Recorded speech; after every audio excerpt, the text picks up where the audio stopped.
Hey YouTube, what's going on? Son of Sanguinius here, and today we're going to be continuing our Angel's Blade coverage with a look at the Death Company Chaplain. Alright, so finally we get a little bit of positivity in here, and without further ado, let's just dive right into it. So the Death Company Chaplain comes in at 125 points. He is Weapon Skill 5, Ballistic Skill 4, Strength 4, Toughness 4 with 2 wounds, Initiative 4, 2 attacks, Leadership 10 with a 3-up armor save. For War Gear, he has an Inferno Pistol, a Crozius Arcana, a Jump Pack, Frag and Crack Grenades, and a Rosarius. For Special Rules, he has Furious Charge, Independent Character, Zealot, and Rites of Blood. In a turn in which a Death Company Chaplain charges into combat, all Death Company Marines in his unit re-roll failed to wound rolls in the fight subphase. A model that has made a disordered charge in that turn receives no benefit from the Rites of Blood special rule. So for options, a Death Company Chaplain may take items from the Special Issue War Gear and or Relics of Baal list. Alright, so the Death Company Chaplain, he's awesome. The Rites of Blood here is basically what makes him great. Before, we had Liturgies of Blood with Astaroth that basically did the same thing. But now we can take basically like a much cheaper version of Astaroth. Not that Astaroth is a bad character or anything like that. It's just nice that now we have a cheaper alternative to taking him, and this definitely boosts Death Company up. The A unit to an A plus unit with this Rites of Blood. That means on the charge we are re-rolling to hit with Zealot and re-rolling to wound with Rites of Blood. It's awesome. Honestly, I find the Death Company Chaplain to be an excellent addition to Death Company.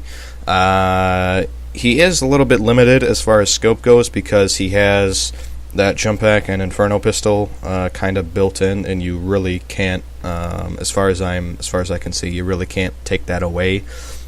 So if you do run him, he's probably going to be jumping alongside your Jump Pack equipped Death Company. So just keep that in mind. However, we're now going to flip back to the back of the book where they have the Death Company Relics, because if you do take this guy, you probably want to take him in a Death Company Strike Force or a Lost Brotherhood Strike Force. And when you do that, you can start giving him some of these badass relics. And so, you can take, for example, of all of these, the Gilded Crozius is probably the best. For 25 points, the Gilded Crozius is a Strength plus 2 AP3 melee concussive mastercrafted Crozius Arcanum. However, can only be equipped to a Death Company Chaplain, and it replaces the model's Crozius Arcanum. In addition to having the weapon profile below, all models in the bear's unit that have the Feel No Pain special rule can reroll Feel No Pain rolls of 1. That is awesome. Not only is it an AP3 Strength plus 2 Mastercrafted Crozius Arcanum, but it also helps keep your Death Company units alive. That is awesome. That's huge. Some other things that are interesting. The Guardian's Blade for 30 points. It's a Strength User AP2 Melee Armor Bane Mastercrafted 2-handed Power Sword. It's kind of like Valor's Edge, except it has some little extra benefits in there. It is interesting, maybe something to consider. Probably not as good as the Crozius Arcanum, or the Gilded Crozius. Out of all the relics, the Gilded Crozius would probably be my number one pick. However, the Guardian's Blade is certainly interesting. There's also the Reliquary Armor for 30 points. The Reliquary Armor confers a 2-up armor save.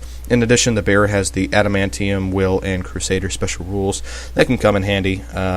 Just helping your Marines, get across the table more effectively, and also help keep your Death Company Chaplain alive with that 2-up armor save. Moving on here, there's also the Firestorm, which is a 12-inch range, Strength 8, AP1 Inferno Pistol that is mastercrafted. That's cool. Nothing sucks than missing those Inferno Pistol shots, and hey, it basically has the range of the Melta-Gun, so it's awesome. The other two on here, I guess I'll just briefly mention. There's the Blood Shard for 30 points that basically gives the bearer of the shard the counterattack special rule. Wow, that is like the most useless relic I have ever seen in my time of playing 30k or 40k. 30 points. just so your one of your characters has counterattack. Are you kidding me? Are you serious, Games Workshop? Really? Counterattack does not confer to the unit, by the way. I double checked. It only confers to the models that have the special rule. So that is completely useless. Don't ever take that unless you're a masochist and you like getting screwed by Games Workshop. The only other one on here is Ball's Vengeance, which is a template Strength X AP 6 poisoned 4+ hand flamer. So it's kind of cool. It's fluffy, I guess. But regardless, moving back over to the Death Company Chaplain, he is awesome. So as I said, take the Gilded Crozius if you can spare the points. That thing is probably the best relic in the list. If you have a second Death Company Chaplain, the Guardian's Blade, the Reliquary Armor, and Firestorm are interesting too. They're not auto-includes by any stretch of the imagination, but depending on the army that you're going up against, and depending on what you might be facing in the field, they are things to consider.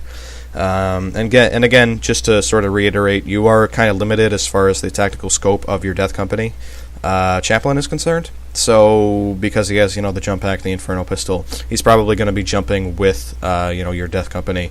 I would say try and keep him in the back. That way if you have to make a lookouts or whatever, you can. Other than that, he's going to lead the charge. Not really, but figuratively lead the charge, and he's going to smash in like a ton of bricks alongside your Death Company, and he definitely gives them a boost to bring them from an A unit to an A+ unit. So, anyway, that's all I have to say on the Death Company Chaplain. I'm curious to see what you guys have to say down below in the comment section. Feel free to like and subscribe, and I will see you guys in the next video.